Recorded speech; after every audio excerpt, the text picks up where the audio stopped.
হিন্দুদের ওপর নির্যাতন নিপীড়ন বন্ধে দ্রুত ব্যবস্থা না নিলে রাজপথ ছেড়ে যাবেন না বলে ঘোষণা দিয়েছেন সনাতন ধর্মাবলম্বীরা।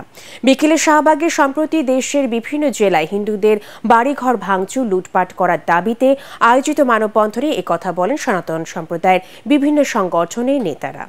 এ সময় তারা হিন্দু সম্প্রদায়ের জন্য আলাদা মন্ত্রণালয় করারও দাবি জানায়। খায়রুল ইসলামের রিপোর্ট।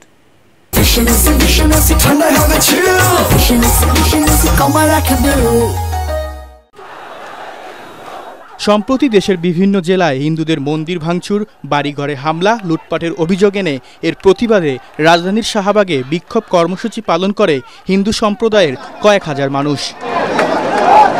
তারা বলেন, ধর্মীয় পরিচয় নয়, সবার সাথে মিলেমিশে এদেশে নিরাপদে বসবাস করতে চান তারা। সংখ্যালঘু সম্প্রদায়ের উপরে যে হামলা হচ্ছে, নির্যাতন হচ্ছে, লুটপাট হচ্ছে, সেগুলো বন্ধ করতে হবে। আমাদের সংখ্যালঘুদের অনতি বিলম্বে হামলা থেকে সুরক্ষা প্রদান করতে হবে।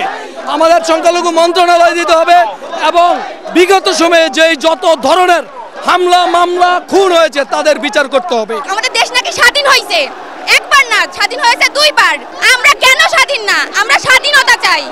আমরা কেন স্বামী সন্তান পরিবার নিয়ে আমরা কেন শান্তিতে বসবাস করতে পারি না?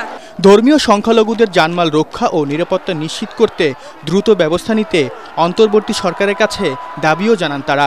অনতিবিলম্বে দুর্বৃত্তদের ধরতে হবে, আইনের আওতায় আনতে হবে, না হলে আমাদের এই আন্দোলন অব্যাহত থাকবে রাজপথে। বৈষম্য বিরোধী একটা আন্দোলনের প্রেক্ষিতে বৈষম্য বিরোধী একটা বৈষম্যহীন সরকার গঠন হয়েছে।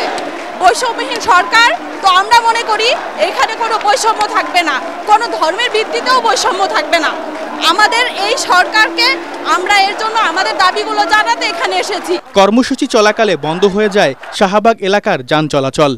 সম্প্রতি দেশের বিভিন্ন জেলায় হিন্দুদের ওপর হামলার প্রতিবাদে মূলত শাহবাগে জড়ো হয়েছেন এসব আন্দোলনকারীরা। তারা চাইছেন সম্প্রীতিরে বাংলাদেশে হিন্দু, বৌদ্ধ, মুসলিম সহ সকল ধর্মের মানুষের সাথে মিলেমিশে নিরাপদে বসবাস করতে। খায়রুল ইসলাম, এটিএন বাংলা, ঢাকা।